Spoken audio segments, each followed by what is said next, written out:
غزہ میں 3 دن کی جنگ بندی کے لیے قطر کی ثالثی میں حماس اسرائیل مذاکرات جاری۔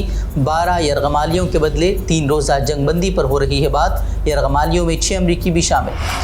غزہ کے شمالی شہر جبالیہ میں رات بھر حماس اور اسرائیل کے درمیان جاری رہی لڑائی۔ اسرائیلی فوج نے حماس کی ایک چوکی پر قبضہ اور سرنگوں کو تباہ کرنے کا کیا دعویٰ۔ حماس کا بھی کئی اسرائیلی فوجیوں کو جہنم رسید کرنے کا دعویٰ۔ مقبوضہ مغربی کنارے میں دہشت گرد اسرائیل کی چھاپہ مار کارروائی جاری، مزید 9 افراد گرفتار۔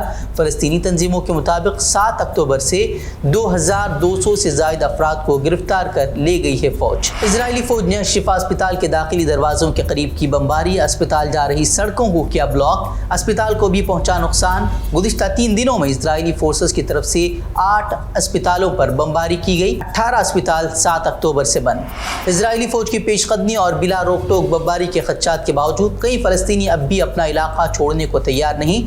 کہا، ہم اپنی زمین چھوڑنے والے نہیں، یہ ہماری زمین، ہم غاصب کو اپنی زمین دینے والے نہیں۔